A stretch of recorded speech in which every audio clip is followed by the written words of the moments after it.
নতুন বছরে অন্তর্বর্তীকালীন সরকারের প্রাধান্য তো অবশ্যই হবে।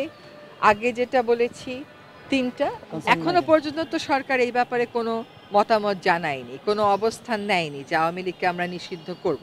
নতুন বছরে অন্তর্বর্তীকালীন সরকারের প্রাধান্য তো অবশ্যই হবে। আগে যেটা বলেছি ৩টা। একটা হচ্ছে বিচার নিশ্চিত করা এই জুলাই আগস্টে হত্যাকাণ্ড এবং যে বর্বরতা চলেছে তার। দ্বিতীয় হচ্ছে যে সমস্ত সংস্কার করার প্রস্তাবনাগুলো আসবে সেগুলোর ব্যাপারে রাজনৈতিক মতৈক্য গড়ে সেই সংস্কারগুলো করা। আরেকটা হচ্ছে আমাদের নির্বাচনের একটা ক্লিয়ার রোডম্যাপ ডেভেলপ করা। এর পাশাপাশি কিন্তু বাংলাদেশের রাষ্ট্রীয় জীবনে সবসময় যে চ্যালেঞ্জগুলো থাকে সেগুলোও থাকবে। তার মধ্যে দুটো যেটা অন্তর্বর্তীকালীন সরকার মনে করে তারা প্রাধান্য দিচ্ছে, একটা হচ্ছে আইন শৃঙ্খলা, আরেকটা হচ্ছে নিত্য প্রয়োজনীয় দ্রব্যের দাম মানুষের ক্রয় ক্ষমতার ভিতরে রাখা। আগুনের কথা আগুনের বিষয়টা এটা গতকাল বলেছে দুর্ঘটনা, তারপরও এটা বিদেশে আবার পাঠানো হচ্ছে। দুর্ঘটনা যদি হয়ে থাকে তাহলে বিদেশে পাঠানো এই যে প্রশ্নটা আপনি করলেন এই প্রশ্নের সন্দেহাতীত জবাবের জন্যই পাঠানো হচ্ছে।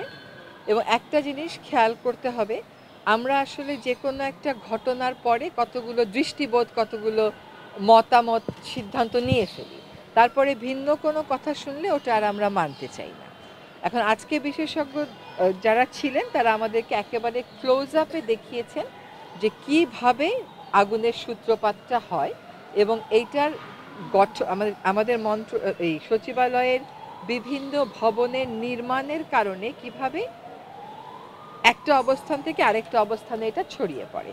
এবং তারা এটাও আমাদেরকে দেখিয়েছেন যে যে কুকুরটির কথা বলা হচ্ছে সে এর আগেও আসলে ওই ফ্লোরে গেছিল, সে খুব স্বাচ্ছন্দ্যের সাথে একটা চেয়ারে গিয়ে কুশনের উপরে ঘুমায়। এবং এইখানে রেস্টুরেন্ট থাকার কারণে এখানে আসলে অনেক কুকুরই আসে যাদেরকে বেঁচে যাওয়া বা উচ্ছিষ্ট খাবারগুলো দেয়া হয়। পাঠানো হয়েছে যাতে সকল রকম সন্দেহের ঊর্ধ্বে আমরা উঠতে পারি।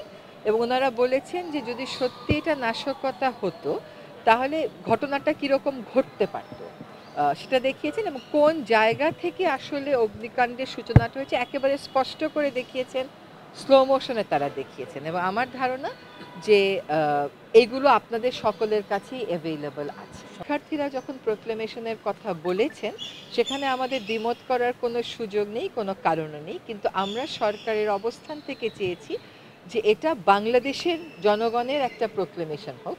এবং সেটা করার একটা উপায় হচ্ছে যারা এই আন্দোলনে অংশগ্রহণ করেছেন তাদের সকল পক্ষ, শিক্ষার্থী দল এবং অন্য সকল পক্ষকে সাথে নিয়ে একটা প্রোক্লামেশন করার।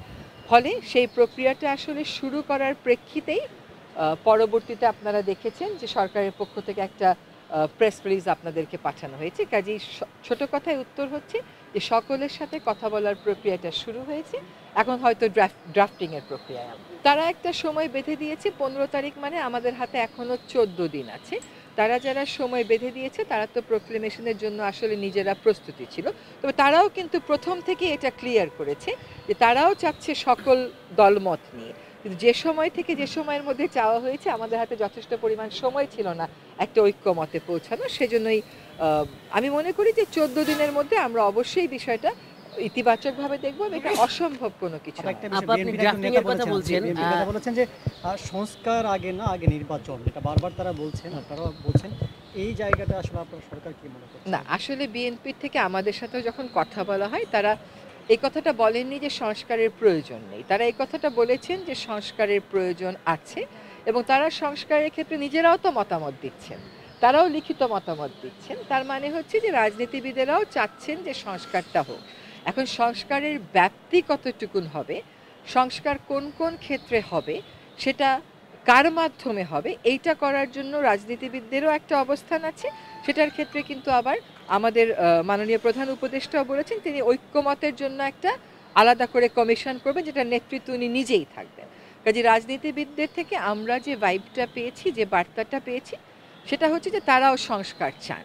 হ্যাঁ, এবং তারা বলছে যে এক কেউ কেউ বলছেন মৌলিক সংস্কার করে নির্বাচন, কেউ বলছে সংস্কার হোক, কেউ বলছে নির্বাচন প্রাধান্য পাবে, আর আমাদের তালিকায় সবটাই প্রাধান্য, নির্বাচনের প্রাধান্য, সংস্কারও প্রাধান্য। যে আইনি প্রক্রিয়ার অংশ হিসাবে শেখ হাসিনাকে ফেরত চাওয়ার চিঠি পাঠানো হয়েছে। এখন ফেরত চাওয়ার ব্যাপারে আমরা আমাদের অবস্থান স্পষ্ট করেছি এবং ভারতের সাথে আমাদের একটা চুক্তি আছে, সেটাও আমরা বলেছি, সেখানে একটা ব্যতিক্রম আছে, সেটাও আমরা বলেছি। এখন ভারত কি অবস্থান নেবে, সেই অবস্থান কতদিন, ধরেন একটা অবস্থান প্রাথমিকভাবে নেওয়া যায়, আবার চূড়ান্ত একটা অবস্থানের দিকেও দেশগুলো যেতে পারে, সেগুলো ভবিষ্যতের জন্যই আমাদেরকে ছেড়ে দিতে হবে। কিন্তু আমাদের অবস্থান হচ্ছে আমরা চাইব উপস্থিতিতে বিচার করতে। যদি উপস্থিতিতে বিচার না হয় তাহলে যেভাবে করে বিচার প্রক্রিয়া করতে হয় সেভাবেই করব। একটা কিছু নির্বাচন ব্যাপারে আচ্ছা, নির্বাচনের ব্যাপারে কোন দল অংশগ্রহণ করবে, কোন দল অংশগ্রহণ করবে না, এটা তো আমরা বলে দেব না। যে দল অংশগ্রহণ করতে চায় সে দল অংশগ্রহণ করবে, কোন দল কেমন করে অংশগ্রহণ করবে সেটা তো সেই দলকে সিদ্ধান্ত নিতে হবে। নিষিদ্ধ অনেক না করলে তো নির্বাচন করতে না, পারে। আওয়ামী লীগের এখন নির্বাচনে অংশ নিতে বাধা নেই। এখন কথা হচ্ছে কি, এই সমস্ত কথাগুলো নির্বাচন কমিশন থেকেই আসলে আসতে হবে। সরকারের পক্ষ থেকে যদি আপনারা কোনো অবস্থান দেখতেন যে সরকার এই দল নিষিদ্ধ করছে, তখন আপনারা এই প্রশ্নটা সরকারকে করতে পারতেন। তাছাড়া কোন দল নির্বাচন করবে না করবে এই প্রশ্নগুলোর উত্তর আসলে নির্বাচন কমিশনই দেবে। আওয়ামী লীগ নির্বাচন আসলে আপনার সরকার এখনো পর্যন্ত তো সরকার এই ব্যাপারে কোনো মতামত জানায়নি, কোনো অবস্থান নেয়নি যে আওয়ামী লীগকে আমরা নিষিদ্ধ করব, এরকম কোনো অবস্থান তো নেয়নি। আমরা যেটা দেখেছি যে হাইকোর্টে এরকম একটা বা দুইটা রিট পিটিশন হয়েছিল, সেগুলো আমার ধারণা একটা উইথড্র করা হয়েছে, আরেকটা মনে হয় হাইকোর্ট নিজেই সামারিলি রিজেক্ট করে দিয়েছে। তারা একটা সময় বেঁধে দিয়েছে 15 তারিখ, মানে আমাদের হাতে এখনো 14 দিন আছে। তারা যারা সময় বেঁধে দিয়েছে তারা তো প্রোক্লেমেশনের জন্য আসলে নিজেরা প্রস্তুতি ছিল, তবে তারাও কিন্তু প্রথম থেকে এটা ক্লিয়ার করেছে যে তারাও চাচ্ছে সকল দলমত নিয়ে। কিন্তু যে সময় থেকে যে সময়ের মধ্যে চাওয়া হয়েছে আমাদের হাতে যথেষ্ট পরিমাণ সময় ছিল না একটা ঐক্যমতে পৌঁছানো, সেজন্যই আমি মনে করি যে 14 দিনের মধ্যে আমরা অবশ্যই বিষয়টা ইতিবাচকভাবে দেখব। এটা অসম্ভব কোনো কিছু আরেকটা নয়। বিষয়, আপা, আপনি বিএনপির একজন drafting নেতা এর কথা বলছেন, বিএনপির নেতা বলেছেন যে সংস্কার আগে না, আগে নির্বাচন, এটা বারবার তারা বলছেন, আপনারাও বলছেন। এই জায়গাটা আসলে আপনার সরকার কি মনে করছে? না, আসলে বিএনপির থেকে আমাদের সাথেও যখন কথা বলা হয় তারা এই কথাটা বলেননি যে সংস্কারের প্রয়োজন নেই। তারা এই কথাটা বলেছেন যে সংস্কারের প্রয়োজন আছে এবং তারা সংস্কারের ক্ষেত্রে নিজেরাও তো মতামত দিচ্ছেন, তারাও লিখিত মতামত দিচ্ছেন। তার মানে হচ্ছে যে রাজনীতিবিদেরাও চাচ্ছেন যে সংস্কারটা হোক। এখন সংস্কারের ব্যাপ্তি কতটুকুন হবে, সংস্কার কোন কোন ক্ষেত্রে হবে, সেটা কার মাধ্যমে হবে, এইটা করার জন্য রাজনীতিবিদদেরও একটা অবস্থান আছে। সেটার ক্ষেত্রে কিন্তু আবার আমাদের মাননীয় প্রধান উপদেষ্টাও বলেছেন তিনি ঐক্যমতের জন্য একটা আলাদা করে কমিশন করবেন, যেটা নেতৃত্ব উনি নিজেই থাকবেন। কাজে রাজনীতিবিদদের থেকে আমরা যে ভাইবটা পেয়েছি, যে বার্তাটা পেয়েছি, সেটা হচ্ছে যে তারাও সংস্কার চান, হ্যাঁ, এবং তারা বলছে যে এক এক, কেউ কেউ বলছেন মৌলিক সংস্কার করে নির্বাচন, কেউ বলছে সংস্কার হোক, কেউ বলছে নির্বাচন প্রাধান্য পাবে, আর আমাদের তালিকায় সবটাই প্রাধান্য, নির্বাচনও প্রাধান্য, সংস্কারও প্রাধান্য।